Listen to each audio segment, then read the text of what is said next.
everyone for coming. Today we're very happy to have Tom Shachar from University to tell us about RG flows, two-dimensional spherical defects. I should say that Tom will be visiting us until Friday, so if you have any questions, talk to him. Okay, thank you so much, Ifan. I'm very happy to be here. So I'll talk about RG flows on two-dimensional spherical defects, which is also the title of our paper from this last December. All right.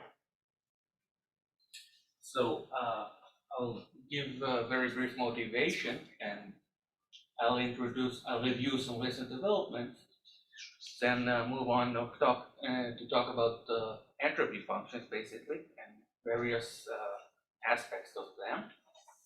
And we'll finish with an interesting example, and it's interesting because it's solvable, and hopefully maybe it will be something that will be a little new to some of you. And we'll conclude with some thoughts. They can be also your thoughts. All right. So defects are extended objects that are commonly found in quantum field theories.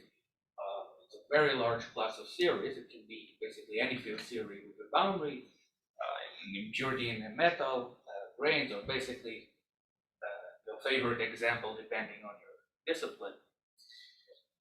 They have a lot of very interesting properties. They have very rich phase diagrams. You can have an order bulk, disorder defect, vice versa, so on and so on. They have they have their own kind of unique anomalies. If you're talking about conformal theories, CFT data is extended to BCFT data, and so on and so on. This is just to motivate. Now, the fixed points of such theories are described by conformal defects or defect CFTs, just BCFT. And to be more concrete, when we talk about defect RG flows, we mean that, let's say we take one of these conformal defects and we deform it, but we add a deformation that is localized to the defect. And that's actually an important point to make. That is, we don't change the bulk, we change the defect. That's what's so this is what I mean by RG flows. And it's interesting to consider what are the irreversibility criteria for such flows, like famous C theorem and so on, or is the analog. So we know quite a few of them by now. I won't go over the table one by one. It's mostly for entertainment.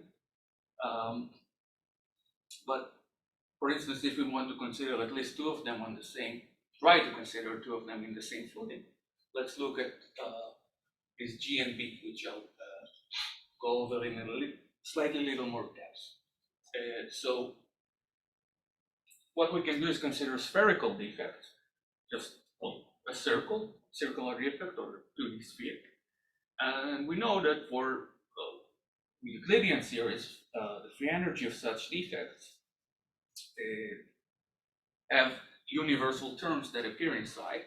If the dimension is odd, the universal term, by the way, what I mean by universal is regularization independent. So universal term in odd dimension is just a constant, and it's logarithmic in even dimensions. So is this dimension of the ambient space or the defect? The defect. That's actually a nice point. So the defect can be a flat space of any ambient dimension. So, in a recent development, a group from this area actually,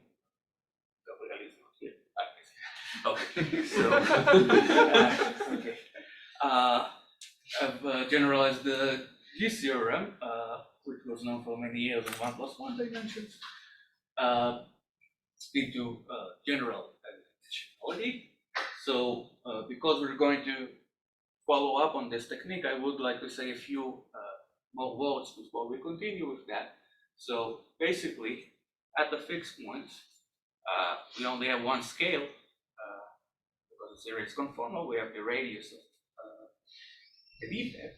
So by simple, dimensional arguments and locality, what you can have is just these two terms. The first term is non-universal. It's just it linearly diverges with the cutoff of whatever regulator we want, and the second term is universal. So in order to get rid of this non-universal term, we can derive and subtract. We can use this differential operator, and we construct this entropy function, which agrees with log g at the fixed points, and it does something in between. Now, there are some word identities that are used to show that actually this function is monotonically decreasing, hence the value of g at the uv is greater than its value at the IR, and I'll comment a little bit about this word identities as we proceed, but right now I just want to give a quick review. Now, let's see. So generalization to two-dimensional defects is not straightforward, and we know that from collective experience. As evidence, we have irreversibility theorems up to dimension 4, but there we stop. As we increase dimensionality, it seems that we need more and more new tricks or something extra, right? So indeed, this technique will have some limitations in 2 dimensions, and this is what we will see. All right, so now I'll try to be a little more concrete as we focus on 2-dimensional defects. So the stress tensor, if you wish, defined with variation of metric. By definition, we can separate it into bulk component, which is defined all throughout, and a defect stress tensor, which is localized to the defect, hence this delta function. So every time you see a hat, we put defect quantities inside the hats. So T hat is defect stress tensor and so on. Now, so conformal defects come with anomalies. By the way, the bulk can have no anomalies, but if the defect is 2-dimensional, it has this form of anomalies. The first one is the analog of the central charge, if you wish, that you know very well, and it's due to intrinsic curvature. We also have 2 more, D1 anomaly, which is due to extrinsic curvature, and if the bulk is greater than 4 dimensions, or equal to, we have the one associated with pullback of Weil tensor. So these are 2 new novelties of defects. Now, so a natural candidate for a monotone, quantity which decreases along this DRG flow, is this B. And indeed, this is the B theorem that was proved by Jensen and O'Bannon using conformal anomaly matching. Okay, so now this was a review. So now let's see what we get when we use this technique in higher dimension, in 2 dimensions. So in 2 dimensions, we'll have 2 non-universal terms, and in order to and on top of that, we'll have a universal term, which is due to the anomaly. The B anomaly is manifest in the fact that the free energy of the sphere has this log term. So in order to get rid of these obstructions, this non-universal term, we can apply this cocktail of derivatives, which will give us B. So in this fashion, we can define an entropy function, which is written below, which agrees with the B anomaly at the fixed points, and it does something in between, and we would like to know what exactly as we move further. All right, so we have this function. Now, what we would like to do is the following. So you see that I derive by the radius. Now, changing the radius of the defect, if you wish, schematically from the point of view of degrees of freedom that live on the defect, if I change the radius, it's like I blow up or I dilate space. So when I derive free energy by radius, I basically get an insertion of defect stress tensor, which I call just T hat. So because I have two types of derivative, I have 2-point function and 1-point function of this T hat, and the world identities are such that they actually connect the two. Now, what we should do is generalize the world identities that were used to prove the G theorem, which I mentioned before. And once we succeed in doing so, we can express the 1-point function in terms of the 2-point function and arrive at this form, which I'll just explain. So sigma is just a point on the sphere.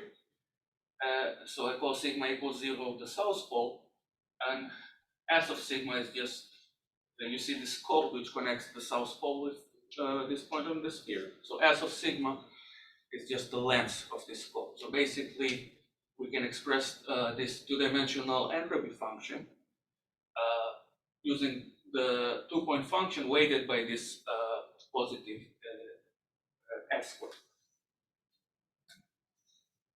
All right. Now, it's tempting to say that the right-hand side is actually negative because we have this 2-point function weighted by with something positive, and we could say by reflection positivity or unitarity, if you wish, that this 2-point function is positive. But actually, we should be more careful because there is a contact term that is lurking inside, and this contact term can spoil positivity. And actually, the contact term has to be there. So first of all, where does it come from? It comes from the anomaly, the trace of the defect trace tensor doesn't vanish. It has this anomalous term. So when you do the variation, you get this contact term. And why does it have to be there? Well, so you can consider your radius as an RG scale. So when you shrink the radius of the sphere to 0, you would like to retrieve the UV value of this function, which is the UV anomaly. But if I want to shrink this the defect to the spherical defect to 0 and get something finite out of this integral, the only thing that can do that is this contact term. So it actually has to be there to reproduce the appropriate limit. Here, the 2-point function is a connected 2-point function. Yes. Yes. That follows from the combination of the two derivatives and one derivative. Come again? It comes from the combination of two derivatives and one derivative. S is written as second-order derivatives and first-order derivatives. Yes. The combination precisely gives the next. Yes, you mean I didn't write down. I can show you in a minute. I have a hidden slide, but I didn't write down the word identity. But basically, you can connect 1-point function with 2-point function using this S squared. Okay. Yeah. Was that the question? Yeah. Okay. All right. So let's write it a little differently. Now I will put the contribution of the contact term outside, and I'll write down this star here. With this star, I mean smooth part of 2-point function, which is indeed positive by reflection positivity. Now I can make this claim. So let's use this positivity. Is it obvious the integral is finite? What is finite? The integral. Yes, because the dimension of t is 2. Yeah. So yeah, dimension is t is 2, and we assume that for most we have we land at the IR fixed point, so it requires some anomalous dimension that makes sure that the integral converges.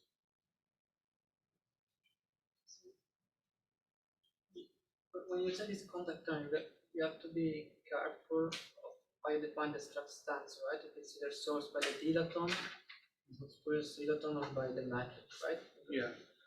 So can you comment Yes. maybe So slightly more detail? even more simple than that. I sit at just at the fixed point itself, just conformal defect, without starting to float to go anywhere. Okay. Just at the fixed point, you have sphere, So how is the anomaly going to look like? It's exactly like the one you know for the central charge. It's just on the sphere. Yeah, okay, I see. Right? So you just do the variation of this, and you get this contact. It's exactly like what you know for usual two-dimensional CFT. Just now you sort of place one on the sphere. So it's in this sense it's the same. But the other terms do not matter. So you said in the previous slide, right? There really is there could be three terms. And you're considering the geometry where the other terms don't matter.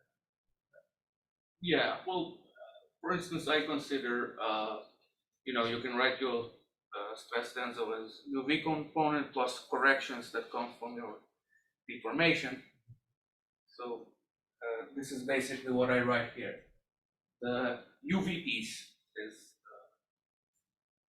its contact term. What I later get by deformation is in this case. Any more questions? Okay. You can ask me later. So let's Sorry, do. yeah, so Yeah. this positivity, clear that there are no other terms which may spell positivity. In this case, yes, because I know how the UV looks like. Contact term has to do with the UV, and UV is just this two-dimensional conformal theory, if you wish, sort of that lives on the defect. So this is it. This is what you have, right? Because contact term has to do with UV. So the UV is two-dimensional DCFT. So the way it has to be like that.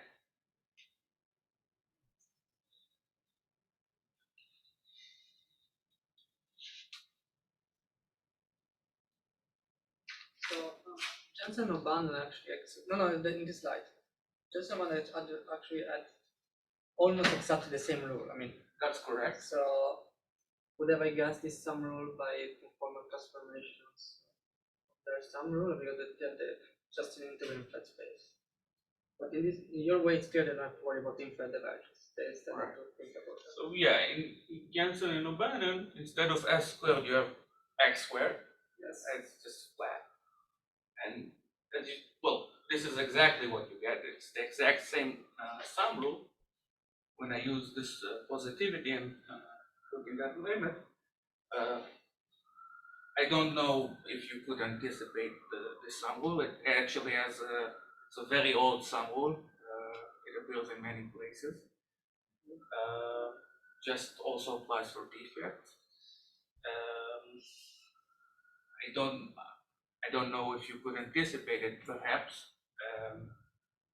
Anyhow, so if I'll use your question to proceed, then we have something on top of this sum rule. If you wish, we took the sum rule that you know for flat defect and we dressed it on a sphere. This is what we got. So we have this function. So this is our function. And what's nice, okay, I'll be more exact. The sum rule is an IR sum rule. Right? That's the sum. They use anomaly matching and they write something in the IR. This function is well defined for any scale. Also, it's outside of the fixed point.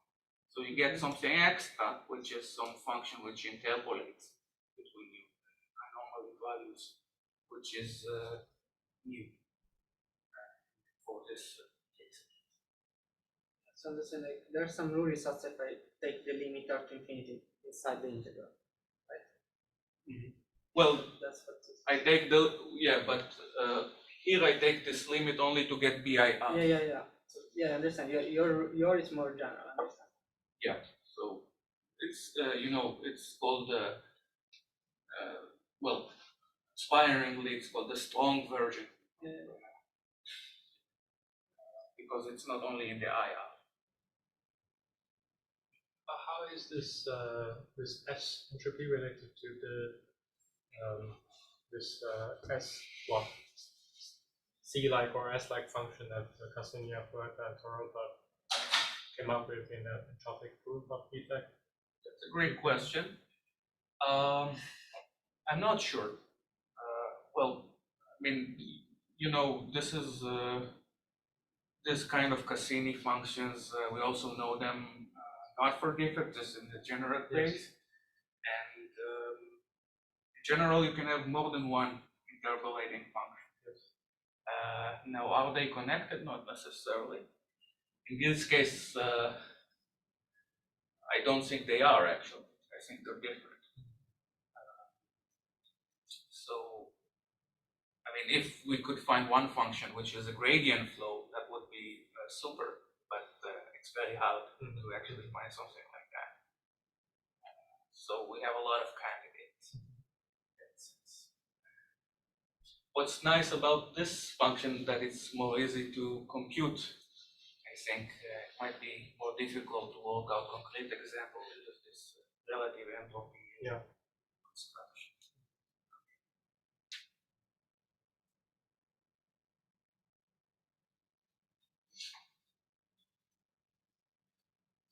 Look at the time. Is your S function stationary at any point? That's a good question. Let's see. Well,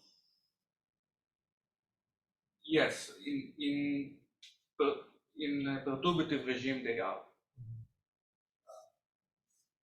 We don't know yet non-perturbative. So, okay, so indeed, as Gabriel said, we reproduce the sum rule obtained by Jensen and O'Bannon, but on top we get something a little stronger, hopefully, or not hopefully, and that is we have a function which is well defined all throughout the algae flow. And this is something very interesting to inspect. If this function can act as a homological function, and this is what we will now set out to do, inspect this function. So formally we can express this trace of stress tensor using the beta function, and we can inspect the rate of change of our entropy function throughout the flow, and this is expressed using this bilinear form, beta I, beta j, hij, where h is the homologic of metric.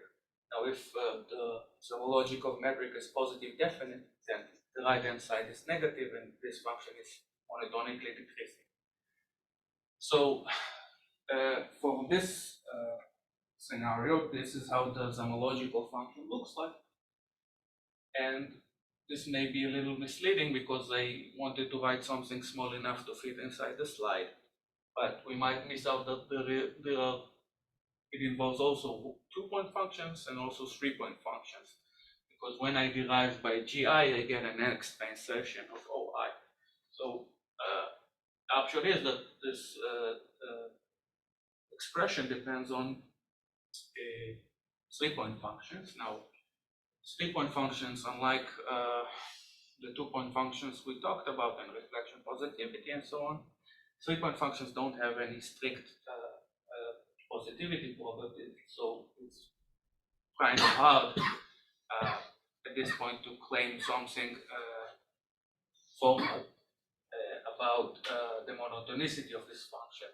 So this is a limitation, a new limitation that, or a new ceiling that appears for the 2-dimensional case. So at least we can check if this is indeed monotonically decreasing in the perturbative regime. So we resort to conformal perturbation theory. So as you know very well, we do that with slightly relevant deformations, that is with operators with dimension very close to 2, which is the dimension of the defect, using these epsilons, and expressing beta functions to first 2 leading orders, which are completely universal.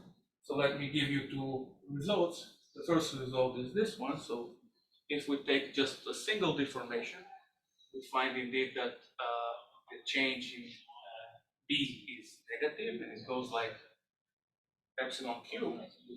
Actually, the same result is known to hold for the usual central charge, no defects. So it's a very good consistency to see that it also works here. Now, what about the monotonicity property? Well, so we will find that the homological metric is equal to just identity metrics plus small corrections. So what does it mean? Well, identity matrix is positive definite, obviously.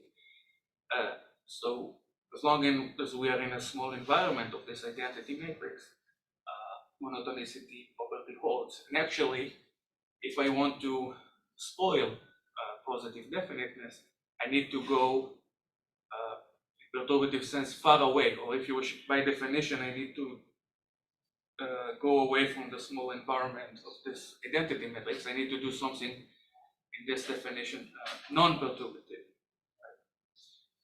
in order to go far away from this identity.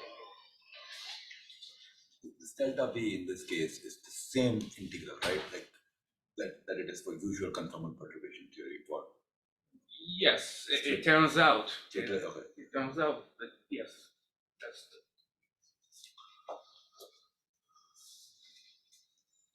But we'll see that the models, the arena of models here is very different. Very different. Have anyone done try to study how P changes under bulk? That's a great question. Actually, I think my colleague is interested in that recently. I think it was tested for G, not for B. And actually, what? For line defect. Yeah, I think so. Or maybe boundary, but it's pretty much the same. And you can show that actually bulk deformations spoil. Yeah, no 100%. Yeah, exactly. And I think it's very. I'm pretty sure the same is true for any dimension now defect, because it's the same arguments. I'm pretty sure that you can bulk deformations can spoil this easy. So basically, in that case, apart from some monotonicity in the bulk, there is not nothing extra, right? Because the number of degrees of freedom on the boundary is very small compared to. Yeah, right. It's like two separate things. Exactly. Yes. But the moment they mix with each other, nothing is left. Yeah. No constraint is Yeah. left. That's why I stressed in the beginning that the definition of defect RG flow is a little different. The deformation is of the defect itself. If we deform the bulk, strange things can happen. Even we turn on exactly marginal deformation in bulk, I don't think there's arguments saying that we cannot change. Yeah, well, that's a very interesting question. This I don't know. Actually, what happens for this? So there is a modular space. So say your bulk CFT has a modular space like couple manifold. Right. They can ask whether the defect B can change as you tune the bulk defect. So the conformal manifold C is constant, but B may change. Yeah. This is what G. There are examples, right? It's supersymmetric where it changes, right? In supersymmetric example, I don't think in supersymmetric case there's a proof this cannot happen. So for line defects, it depends on the marginal property. And the expectation value is. Oh, sorry, I'm thinking of B. So line defect is true. So for the surface defect, yeah. is different. Okay. Only for surface. What For surface, the proof is from Yankee. Yeah, I know Lawrence. Lawrence, yeah. Yeah, We only need to assume 0, 2. I don't have an answer for that. That's actually very interesting.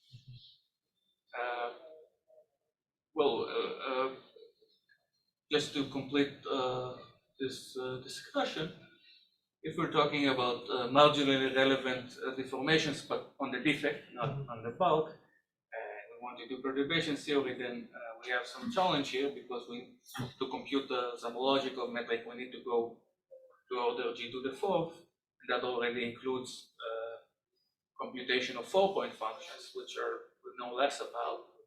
They're less universal, if you wish. So that's an interesting technical challenge. And I think if one already mentioned it, but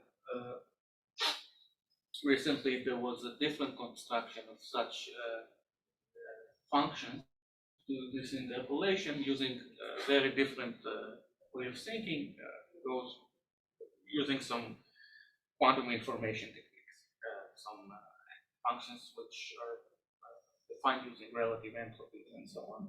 And it's interesting to see exactly if there is a connection or in what scenarios they are equivalent. I think that's not known very well. All right. So far for the formal discussion. Now, if there aren't any more questions, I'd like to go on to a very nice example, which maybe will help to illuminate a few things.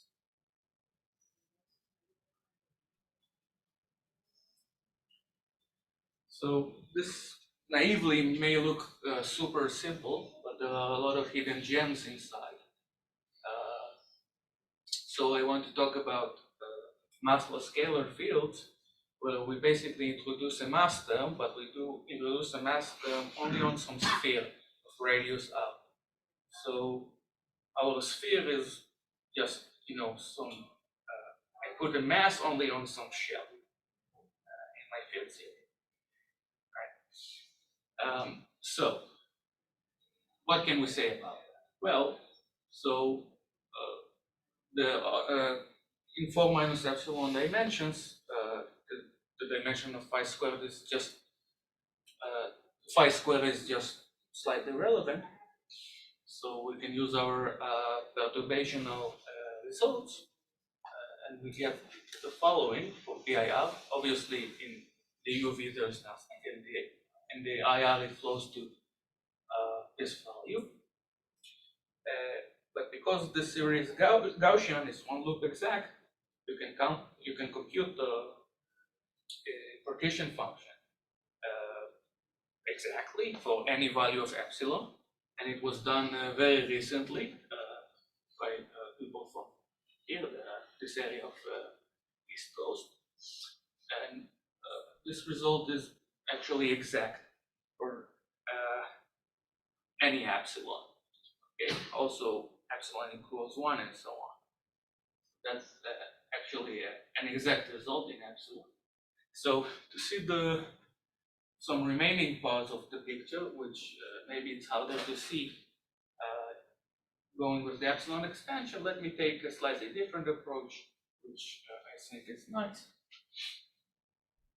So it's very basic, but let's consider flat defects. Just quantitatively it will be the same, just easier to work with flat defects.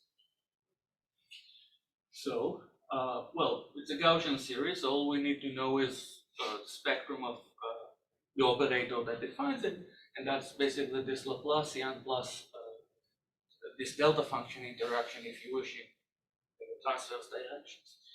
So it's a very simple operator. It's just a direct sum.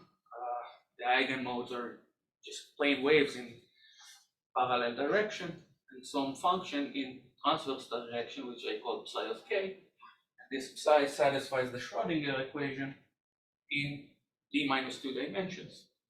So actually the spectrum is like a quantum mechanical problem of a particle in d minus 2 dimensions, which interacts with a delta function potential. This is the spectrum of the problem. Now, naively, it sounds like a very, at least for me, it sounds like a very simple problem, but it turns out there's a lot of hidden gems in this simple quantum mechanical problem. I'll try to convince you if you're not familiar. So let me give you some highlights about this quantum mechanical problem. Well, in one dimension, it's actually part of a larger class of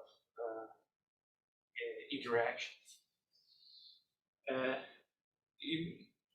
And it's a beautiful example of where you need renormalization in quantum mechanics, so scattering amplitude divergence.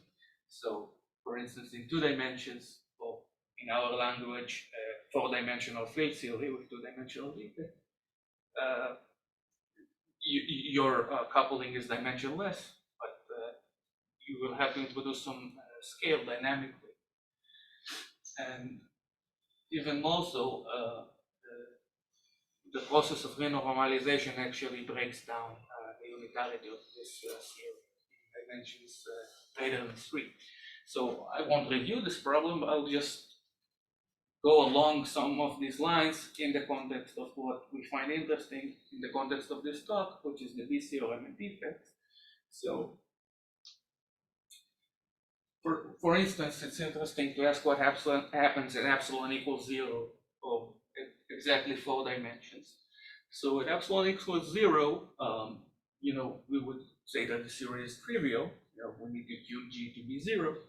But actually, if we use our analogy with the quantum mechanical problem, exactly 2 dimensions, this putative quantum mechanical particle, there appears this bound state, which is non-perturbative in the renormalized coupling. And so for quantum mechanics, there's no problem with bound states, but in the language of our field theory, this will be an unstable mode. We'll have this tachyonic instability, which is localized on It's just the Landau pulse. exactly, yes. And it turns out there's the bound state exactly at that scale. And it happens sharply when you sit at 2 dimensions. So what do you mean by tachyonic instability? Are you thinking now about recrotating this theory, or? Yeah, you can even start with this theory was Euclidean all along for the method. I'm just saying that I have this analogy. If I want to, the spectrum, I look at the spectrum of this Gaussian theory, and I have a mode with negative eigenvalue. Basically, I have an unstable mode. This is what I mean by tachyonic instability. How does this eigen mode looks like? It's basically this bound state which sits on the defect. So it falls away exponentially as you move away from the defect. But you have some condensation if you wish. This you have an instability. It's more accurate to say. But yes, so there's what is the physical implication? If it's like, I have a statistical system like that, what is the meaning for it? So I think it means that you have a condensation on the defect here, because I didn't added any interactions. This condensation will happen forever. Or if you wish, you have some decoupling between bulk and this condensate on the defect. This is somewhat pathological because this condensation isn't going to stop. Because to do that, I need to add some interactions. So this is my physical interpretation of that. This is some condensation, if you wish, on the defect. Yeah, sorry. I think it's the same question. So again, so this is a massless theory. Also, bound state is a massless theory. What do you mean? Okay, so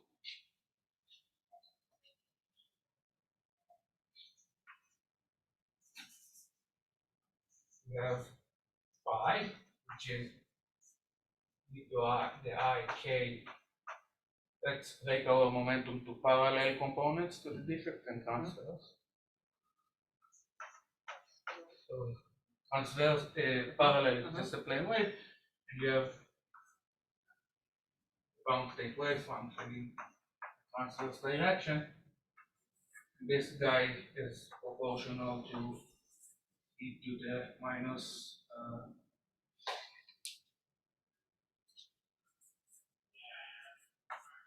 the root of EV that I wrote here times x transverse absolute value. So if this is the defect, you have something. It's the famous bound state of the delta function. Is that okay? So like you have states with negative energy. This is why you What? have states with negative energy here. Yeah, so in quantum mechanical perspective, I call it energy. No, but he's talking about the amplitude theory. Okay, it's a little confusing. Maybe it's my fault. I'll try to. I have an analogy between two things. I have this quantum mechanical problem that I have in my mind, but it's just something auxiliary. Is it because of also lambda is negative? That's why I have the bound state. Oh, that's a beautiful point. You see, the thing is that it doesn't matter if lambda is negative or positive in two dimensions. For any value, you're going to have a bound state. Well, this actually is for one dimension because it's easier to write, but basically you have this Gaussian in two dimensions. But in the point that to solve the equation of motion, they have case per parallel equal to E. This is a such You a don't- sense of complex. Well, complex. You don't have to solve the equation of motion. But I'm There's just some saying, mode. if I want to solve a classical solution, this would have complex frequency. You also have Yeah, a strange classical solution, but I mean, it's just a mode. It doesn't have to be a solution to the equation of motion.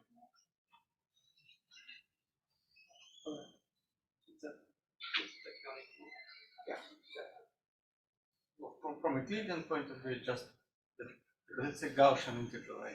It's quadratic. So there's just one mode with Yeah, sign and therefore this integral doesn't converge. right, and just partition function doesn't. Yeah, so I think physical interpretation is condensation. It's the usual Bose-Einstein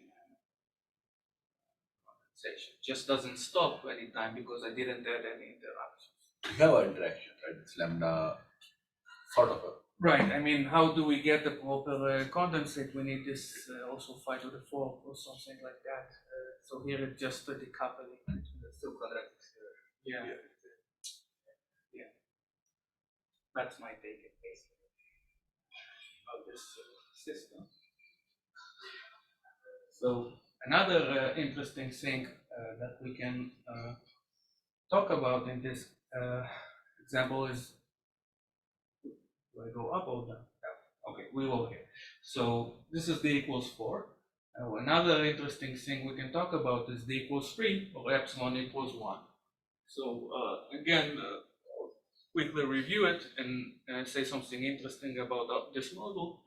So there is this idea of self-adjoint extension. Instead of thinking about delta functions, just consider the free particle Hamiltonian on the real line where you just remove the origin. And you restrict your Hilbert space to functions which respect this self-adjoint condition. You want a Hermitian Hamiltonian. So you get this boundary conditions. And to solve these boundary conditions, you can formulate this linear relationship between the function in its first order derivative as you approach from the right over the left, your defect, basically, the origin. And this is actually not the most general thing you have, just want to show you something. So you see now you have two coupling, lambda and lambda prime, and you have this alpha which is related to them. So where is our original problem here? Just take lambda prime to 0 and alpha to -1. So you see this is just a part of a larger problem known as generalized point interactions. And actually, if I want to add this lambda prime, there is no simple action that can describe this interaction. So lambda prime is irrelevant just by dimensional analysis, and lambda is relevant. So it's a simple undergrad problem to compute the reflection and transmission amplitudes. So if we want to understand what happens in the UV and the IR, we can just look what is the physics at large or small momentum. So for instance, well, in the IR, where we look at very small energy, scattering very small energy, or at the UV, where we look at scattering at very high energy, the defect becomes intransmissible. And the reflection amplitude, it depends. So in the IR, it's just no phase shift. That's like the Dirichlet boundary condition. And in the UV, there's a -1 phase shift. That's like Neumann boundary condition. So what happens in these limits, basically we have, well, this codimension 1 defect splits our bulks into two separate halves, which have nothing to do with each other. So we have two copies of a field theory with a boundary of Dirichlet or Neumann boundary condition. And actually Jensen and O'Bannon computed the anomaly. So from that it's in the opposite though. What? Like in the UV, Yeah, I'm coming back. So yes. in the IR, K square is 0. K, yes, so you So have, R is -1. And in the UV, when K square goes to infinity, it's +1. did I do something wrong? Let's see. In the IR, So if K equal to 0, you get R equal -1. yeah, I see. In the UV, R is +1. K square goes to infinity, you know, -1. So I probably have some typo here. I did not catch that. Okay. Yeah, well, this is correct. I infer that there is some typo that I missed here. So thank you for pointing this out. But the bottom lines are correct. Okay, so basically, we have a generically we have a flow of double Neumann to double Dirichlet, and if we know the anomaly coefficient for this boundary field series, then we just need to multiply by 2. So we start with 1/8 and then -1/8. That was computed for the boundary CFTs. It was computed by Jensen and O'Bannon. And just recall our perturbative result. So if you just tune lambda prime to 0, you start from here and you go up. So you start from 0, you have no anomaly, and you go to double Dirichlet. So you finish at -1/8, which is exactly what you got from epsilon expansion, which we know is exact. Okay, so let's summarize. We found this renormalized defect entropy, and we found a new proof of the defect of the B theorem, and we got something extra out of it. We have now a stronger form of the B theorem, which at least in the perturbative regime gives us some function which is monotonically decreasing. It will be interesting to understand in the future if there is a non-perturbative proof, because the one known for the expert in the audience, the one known for the bulk case has some things that you will need to change as you move to the defect. For instance, conservation of stress tensor and so on. Doesn't exactly hold for defect stress tensor. It's more complicated identities.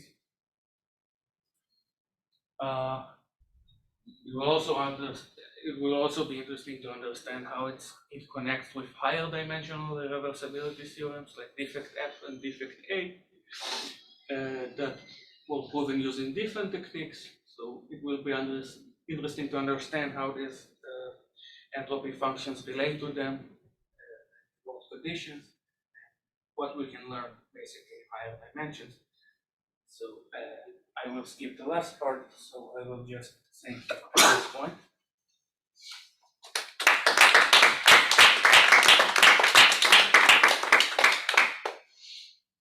That's it.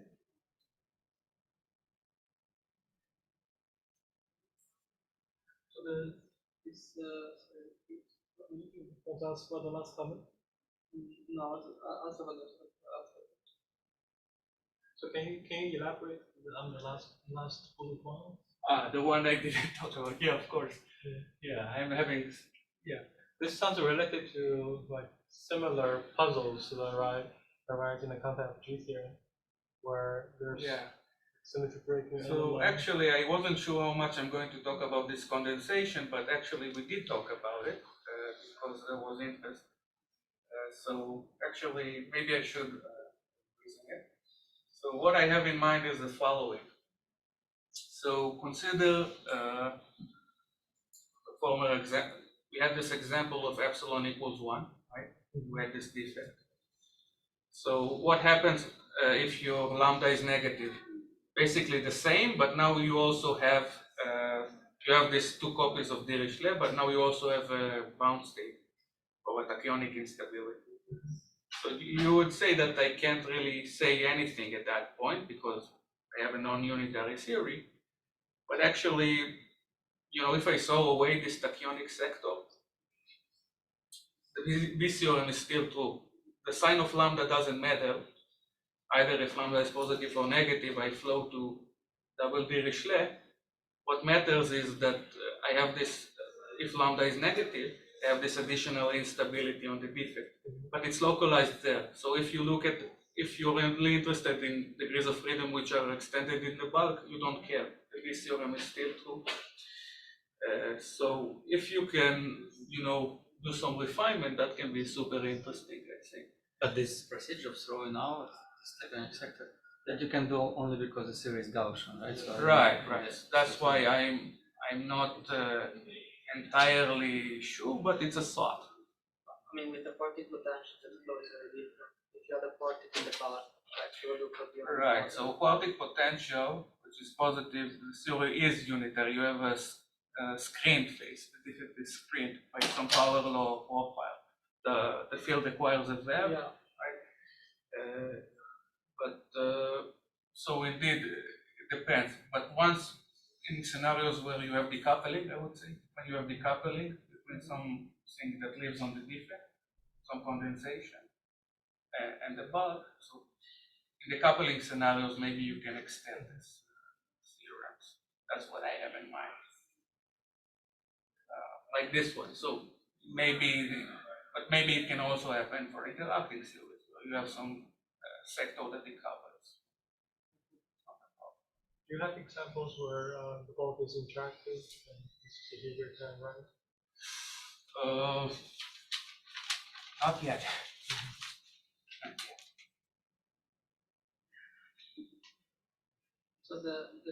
So what further evidence do you have that there is a monotonically decreasing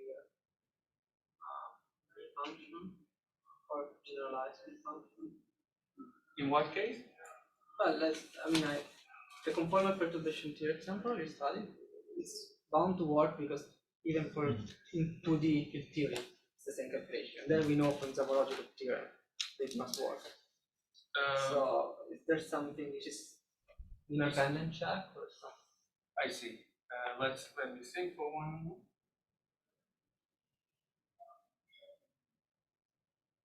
Well, in perturbation theory, I agree it's the same. If maybe you know this paper by Fredan and Campelli, right? So they basically construct this kind of function, and they have a proof that it's monotonically, but the proof relies on some things that you don't necessarily have for defects. For instance, they use spectral representation, but here spectral representation will be more complicated because you partially broken Poincare symmetry.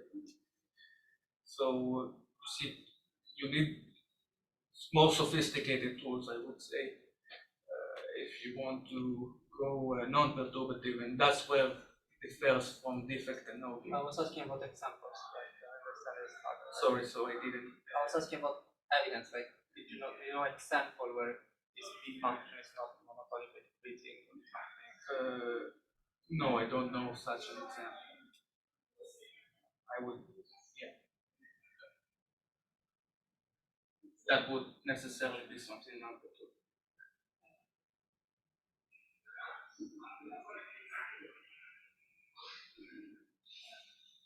Other questions? Tom? Let's thank Tom again.